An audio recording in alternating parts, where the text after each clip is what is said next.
Court থেকে হৈমন্তীকে নির্দোষ প্রমাণিত করে ছাড়িয়ে আনলো ফুলকিরা। হ্যাঁ বন্ধুরা, এমনটাই দেখা যাবে। তাই সম্পূর্ণ জানতে ভিডিওটিতে লাইক দিয়ে চ্যানেলটি সাবস্ক্রাইব করে দেখতে থাকুন। গল্পের শুরুতে দেখা যাবে ফুলকি একা একা ছাদে দাঁড়িয়ে আছে। তখনই রোহিতরা আসলে ফুলকি কাঁদতে থাকে আর বলতে থাকে, স্যার আমার জন্য সবকিছু হয়েছে। জেঠিমণিকে ছাড়িয়ে আনতে পারবো তো? আমরা আনতে পারবো তো বলুন? তারপরে দেখা যাবে লাবু বলতে থাকে, মা ওখানে জেলে আর ওইখানে রুদ্রর কি অবস্থা কে জানে। তখনই সেখানে অংশু চলে আসে আর সে বলতে থাকে, ফুলকি একটা খবর আছে, রুদ্ররূপ বাবু এখন ভালো আছে। ওনার গড়িটা বের করা হয়েছে, এখন উনি অবজারভেশনে আছে, বুঝতে পেরেছো? তখন ফুলকি খুশি হয়ে যায়, বলতে থাকে, স্যার বলুন, তাহলে তো আর জেঠিমনির কোনো সাজা হবে না, জেঠিমনিকে আমরা ঠিক ছাড়িয়ে আনতে পারবো বলুন। এই বলেই রোহিতকে জড়িয়ে ধরে ফুলকি। তখনই অংশু বলতে থাকে, আচ্ছা ফুলকি, তোমরা এখন থানায় যাবে তো যে জেঠিমনির সঙ্গে দেখা করতে? তাহলে চলো, খাবারটাও নিয়ে নিও। তখন ফুলকি বলতে থাকে, ঠিক আছে দাদা ভাই, ঠিক আছে। তারপরে সবাই মিলে থানায় যায় হৈমন্তীর সঙ্গে দেখা করতে। ওইদিকে মাস্টার মশাইও যায়। তখন হৈমন্তীকে ফুলকি বলতে থাকে, জেঠিমনি। তখন হৈমন্তী এগিয়ে আসে। তখন ফুলকি বলতে থাকে, জেঠিমনি দেখো, তোমার জন্য আমরা খাবার নিয়ে এসেছি। দেখো, জেঠুমনিও এসেছে। তখন জেঠুমনিকে দেখে জেঠিমা অবাক হয়ে যায়, বলতে থাকে, মাস্টার মশাই তুমি এখানে কেন এসেছো? তখনই মাস্টার মশাই বলতে থাকে, হৈমন্তী তোমার জন্য খাবার নিয়ে এসেছি, গরম গরম খেয়ে নাও তো। তখন হৈমন্তী বলতে থাকে, না আমার খেতে ইচ্ছে করছে না। তখনই মাস্টার মশাই বলতে থাকে, আমি জানতাম তুমি খেতে চাইবে না, সেই জন্যই তো আমি নিজের হাতে খাইয়ে দেবো। তখন ফুলকি বলতে থাকে, হ্যাঁ জেঠিমনি, তুমি খাইয়ে দাও তো জেঠিমাকে। তারপরে খাবারটা বেড়ে দিলেই হৈমন্তীকে খাইয়ে দিতে থাকে মাস্টার মশাই। ওইদিকে সবাই বাইরে গিয়ে দাঁড়ায়। তখনই দেখা যাবে বড়বাবু সেখানে চলে আসে। আর সে বলতে থাকে, এ কি, রায়চৌধুরী বাড়ির সবাই এতজন একসঙ্গে থানায় এসেছেন কেন? তখনই বড়বাবু বলতে থাকে, নিশ্চয় খাবার নিয়ে এসেছে অংশুমান। এসব কিন্তু চলবে না, বাড়ির খাবার দেয়া যাবে না, বুঝতে পেরেছো? তখনই অংশু বলতে থাকে, কেন স্যার, আপনি তো রুদ্ররূপ বাবুকে বিরিয়ানি এনে খাইয়েছেন। তখন তখন বড়বাবু বলতে থাকে, দেখো অংশু, সব রকম ফ্যাসিলিটি কিন্তু বন্ধ হয়ে গেছিল, তাই এখানেও কোনো রকম ফ্যাসিলিটি চলবে না। এই বলে বড়বাবু যেতে থাকলেই ফুলকি বলতে থাকে, না বড়বাবু, একদম আপনি যাবেন না, বুঝতে পেরেছেন? আচ্ছা, আমি কালকে দেখলাম আপনারা জামাইবাবুর মধ্যে ইশারা হচ্ছিল, তাই তো? বন্দুকটা নেওয়ার আগে যখন আমার মাথায় জামাইবাবু বন্দুক ঠেকিয়েছিল, তখনই বড়বাবু ভয় পেয়ে যায়। তখন ফুলকি বলতে থাকে, হ্যাঁ আমি দেখলাম তো, আপনাকে জামাইবাবু ইশারা দিল আর তারপরে বন্দুকটা আপনার হাত থেকে নিয়ে নিল, তাই তো? তখনই বড়বাবু ভয় পেয়ে বলতে থাকে, মিথ্যা কথা বলছো ফুলকি। তখনই অংশু বলতে থাকে, কি বলছো ফুলকি, এটা তো অনেক বড় একটা ক্রিমিনাল অফেন্স, তুমি আগে বলবে না? তখন রোহিত বলতে থাকে, সত্যি ফুলকি, তুমি আগে কেন বলনি? তখন ফুলকি বলতে থাকে, হ্যাঁ স্যার, আমি দেখেছি তো, জামাইবাবু ওনাকে ইশারা দিয়েছে, তারপরে বন্দুকটা জামাইবাবু ওনার কাছ থেকে নিয়ে নিয়েছে। তখনই বড়বাবু বলতে থাকে, মিথ্যে কথা বলছে ফুলকি দাস, মিথ্যে কথা বলছে। তখনই এই কথা বলেই রেগে যায় বড়বাবু। তখনই অংশু বলতে থাকে, বড়বাবু রাগ করবেন না, রাগারাগি একদম করবেন না, ভুলে যাবেন না মাস্টার মশাই কিন্তু ডিসি সাহেবের একজন কাছের লোক, বুঝতে পেরেছেন? আর হৈমন্তী রায়চৌধুরী, ওনার কিন্তু আলসারের সমস্যা আছে। উনি এখানকার খাবার খেয়ে অসুস্থ হয়ে গেলে তার দায়ভার কে নেবে, আপনি? তখনই বড়বাবু বলতে থাকে, অংশুমান তুমি কিন্তু ভালো করছো না। তখন অংশু বলতে থাকে, শুনুন, আপনার মতো অন্তত রুদ্ররূপ বাবুর মতো সবাইকে আরাম আয়েশ দেইনি, তাই যেটা করছি আমি ঠিকই করছি। তখনই বড়বাবু সেখান থেকে রেগে চলে যায়। তখন রোহিত ফুলকিকে বলতে থাকে, আচ্ছা ফুলকি, তুমি সত্যি বলছো বড়বাবু কি ইশারা দিয়েছিল রুদ্র? তখনই ফুলকি বলতে থাকে, হ্যাঁ স্যার। তখন অংশু বলতে থাকে, আমাদের কাছে তো কোনো প্রমাণ নেই। তখন ধানু বলতে থাকে, হ্যাঁ, প্রমাণ ছাড়া কোর্টে এটা নিয়ে কথা বলা যাবে না, বুঝতে পেরেছো? অন্য কিছু বলে আমাদেরকে মাকে ছাড়ানোর ব্যবস্থা করতে হবে। তখন লাবু বলতে থাকে, হ্যাঁ রে ধানু, আমরা ছাড়াতে পারবো তো মাকে? তখন ধানু বলতে থাকে, দেখো দি ভাই, সেফ ডিফেন্সের জন্য যে এই কাজটা করেছে সেটা প্রমাণ করা কিন্তু খুব কঠিন। তারপরেও কালকে চেষ্টা করতে হবে, দেখা যাক কি হয়। তারপরে দেখা যাবে সকাল হয়ে যায়। সবাই মিলে কোর্টে যায়। কোর্টে গেলে সেখানে মাস্টার মশাইও পৌঁছে যায়। তখন মাস্টার মশাইকে দেখে ফুলকি বলতে থাকে, জেঠুমনি তুমি আবার কষ্ট করে কেন আসতে গেলে? তোমাকে তো আসতে বারণ করেছিলাম। তখনই জেঠুমনি বলতে থাকে, না না ফুলকি, আমি তো বাড়িতে বসে থাকতে পারলাম না রে, হৈমন্তীকে আজকে এখান থেকে ছাড়িয়ে নিয়ে যেতেই হবে। তখন ফুলকি বলতে থাকে, চিন্তা করো না। ওইদিকে ধানু খুব চিন্তা করতে থাকে। তখন ফুলকি এসে বলতে থাকে, ধানু দিদি তুমি এত চিন্তা করছো কেন, কি হয়েছে?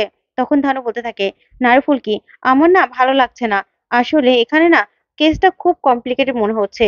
তখনই রোহিত এসে বলতে থাকে, কি হয়েছে দানু, তুই তো এরকম চিন্তা করিস না, কেন ভাবছিস এত? আচ্ছা, সরকার পক্ষের উকিল কে? তখনই ধানু নামটা বলে বলতে থাকে, উনি অনেক বড় উকিল। তখন লাবু বলতে থাকে, তুই একদম চিন্তা করবি না, চিন্তা করবি না, তুই ঠিক পারবি, পারবি তুই ঠিক। আর এখানে তারপর ফুলকি বলতে থাকে, তুমি না একদম ভাববে না, আমাকে বাঁচানোর জন্য জেঠিমনি এই কাজটা করেছে বা সেলফ ডিফেন্সের জন্য এই কাজটা করেছে, সেটা কিন্তু প্রমাণ করতে হবে। তুমি এগো, দেখবে তুমি ঠিক পারবে, তুমি একদম ভেঙে পড়ো না। তারপরে দেখা যাবে সেখানে হৈমন্তীকে নিয়ে আসা হয়। তারপরে জেঠিমণি মাস্টারমশাই দিকে তাকিয়ে থাকে। দুজন খুব কষ্ট পেতে থাকে। তারপরে দেখা যাবে সেখানে সরকারি পক্ষের উকিলও চলে আসে। তারপর জজ সাহেব এসে বলতে থাকে, কালকে রুদ্ররূপ সান্যালের কেসটাতে সাজা সাজা দেওয়া হয়েছে, তারপরেই মার্ডারের এরকম একটা ঘটনা ঘটলো কি করে? আচ্ছা, সরকারি পক্ষের উকিল, আপনি শুরু করুন। তখনই সরকারি পক্ষের উকিল দাঁড়িয়ে বলতে থাকে, হ্যাঁ স্যার, এটাই তো প্রশ্ন। কোর্ট সাজা দেবে, আইনের উদ্দেশ্য হলো সাজা দেওয়া, কিন্তু এখানে নিজেরাই যদি নিজেদের হাতে আইন তুলে নেয় তাহলে সেখানে কোর্টের কি দরকার ইওর অনার? এখানে দেখুন না, যে অপরাধী সে একজন অন্য মানুষের মাথায় বন্দুক ধরে সেখান থেকে পালানোর চেষ্টা করেছিল। তখনই এই হৈমন্তী রায়চৌধুরী উনি এসে সরাসরি গুলি করে। তাহলে এভাবে এভাবে এরকম মানুষকে যদি সমাজে ছেড়ে দেওয়া হয় তাহলে কিন্তু অনেক বিপদ ইওর অনার। তাই হৈমন্তী রায়চৌধুরীকে অনেক জিজ্ঞাসাবাদ করা আছে। তাই আমি চাইবো ওনার যেন জামিন মঞ্জুর করা না হয়।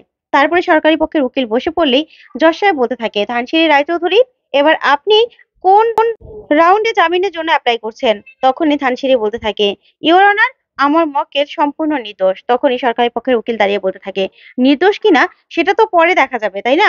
তার জন্য তো জিজ্ঞাসাবাদ করা দরকার। তখনই ধানসিঁড়ি বলতে থাকে, ইওর অনার, কালকে এক্স্যাক্টলি কি ঘটেছে সেটাই আমি এখানে রিক্রিয়েট করে দেখাতে চাই। তখনই এই কথা বললে জজ সাহেব বলতে থাকে, অনুমতি দেওয়া হলো। তখনই ধানু বলতে থাকে, আমার কিছু ভলেন্টিয়ার দরকার, তাই কিছু লোকজনকে আমি ডেকে নিতে চাই। রোহিত, ফুলকি, তমাল, পিয়ালকে আমি ডেকে নিতে চাই। তখনই ওরা এসে সেদিন কি কি ঘটেছিল, রুদ্র কিভাবে ফুলকির মাথায় বন্দুক ধরেছিল, হৈমন্তী রায়চৌধুরী কিভাবে গুলি করেছিল সেটা রিক্রিয়েট করে সেখানে দেখায়। দেখানোর পরেই সরকারি পক্ষের উকিল বলতে থাকে, এটা করে এখানে কি হলো? তখন ধানসিঁড়ি বলতে থাকে, এখানে কি হলো, কালকে ঠিকঠাক কি হয়েছিল সেটাই আমি কোর্টকে দেখানোর চেষ্টা করেছি। আসলে একজন মানুষ তার কাছের লোককে যখন কেউ বন্দুক তাক করে পালানোর চেষ্টা করে, একজন ক্রিমিনাল, তখন সে কি করবে? তাই সে নিজের হাতে আইন তুলে নিতে বাধ্য হয়েছে এর ওনার। এখানে উনি পেশাদার খুনিও নন, উনি মার্ডারারও নন। তাহলে বারবার কেন বলা হচ্ছে যে ওনাকে ছেড়ে দিলে সমাজের জন্য ক্ষতিকর? কেন বলা হচ্ছে ইওর অনার? তখনই সরকারি পক্ষের উকিল বলতে থাকে, ইওর অনার, আমি যেই পুলিশ অফিসার রাহুল দে, ওনার কাছ থেকেই রুদ্ররূপ বাবু বন্দুকটা কেড়ে নিয়েছিলেন, তাকে আমি ডেকে নিতে চাই সাক্ষী হিসাবে। তারপর দেখা যাবে বড়বাবুকে ডেকে নিলে বড়বাবুকে সরকারি পক্ষের উকিল বলতে থাকে, আচ্ছা রাহুল দে বাবু, আপনি বলুন তো কালকে ঠিকঠাক কি হয়েছিল? তখনই বড়বাবু বলতে থাকে, আসলে ইওর অনার, কালকে এখান থেকে আমরা রুদ্রবাবুকে নিয়ে যাওয়ার সময় ফুলকি দাস তার সামনে এসে তার নানান রকম অপরাধের কথা বারবার করে ওনাকে মনে করিয়েছিল। তখনই রুদ্ররূপ বাবু উত্তেজিত হয়ে যায়, উত্তেজিত হয়ে আমার থেকে বন্দুক ছিনিয়ে নিয়ে ফুলকি দাসের মাথায় ধরে। তারপরে এই ঘটনাটা ঘটে। তখনই সরকারি পক্ষের উকিল বলতে থাকে, উত্তেজিত করেছিল তার মানে বারবার করে উত্তেজিত করেছিল তো? তখন ধানু বলতে থাকে, ইওর অনার, আমার বিরোধী পক্ষের উকিল এরকম করে সাক্ষীর মুখে কথা বসিয়ে দিতে পারে না। তখনই বিরোধী পক্ষের উকিল বলতে থাকে, সরি ইওর অনার, তবে রুদ্ররূপ বাবু যে উত্তেজনার বসে এরকম একটা কাজ করে ফেলেছে সেটাই আমি প্রমাণ করতে চেয়েছিলাম। তারপরে দেখা যাবে বড়বাবু বড়বাবুর মতো মন গড়া কথা বলতে থাকে। তারপরে বড়বাবু নেমে গেলে ওইদিকে ফুলকি রোহিতকে বলতে থাকে, আমি তো কালকে দেখেছিলাম ইশারা করতে, কিন্তু আমি তো কিছু বলতে পারবো না, এখন তো কিছু বলাও যাবে না প্রমাণ ছাড়া। কি যে করবো? আরে বড়বাবু তো জামাই বাবুর কাছের লোক, তাই তো উনি ইচ্ছে করে এইসব কথাগুলো বলছে। তখনই মাস্টারমশাই বলতে থাকে, ফুলকি উত্তেজিত হোস না, সব ঠিক হয়ে যাবে রে মা, এখান থেকে আমরা হৈমন্তীকে নিয়ে যেতে পারলে হয়। তারপরে দেখা যাবে ধানসিঁড়ি একজন সাংবাদিককে ডেকে নেয়। তখনই ধানু বলতে থাকে, আচ্ছা আপনি তো ওখানে ছিলেন তাই তো? আপনি কি কালকে দেখেছিলেন যে ফুলকি দাস কোন রকম কোনো উত্তেজিত করেছিল? তখনই সাংবাদিক বলতে থাকে, না, ওরকম কিছু ঘটেনি, উনি ইচ্ছা করে পালানোর চেষ্টা করেছিল। তখনই দেখা যাবে বিরোধী পক্ষের উকিলও সেই সাংবাদিককে প্রশ্ন করতে থাকে। ওইদিকে জজ সাহেব সবকিছু বিবেচনা করে হৈমন্তী রায়চৌধুরীকে সেখান থেকে বেকসুর খালাস করে দেয়। তো বন্ধু, আজকের আপডেটটি কেমন লাগলো কমেন্ট করে জানাতে ভুলবে না। পরবর্তী আপডেট পেতে অবশ্যই চ্যানেলটি সাবস্ক্রাইব করবে। ধন্যবাদ।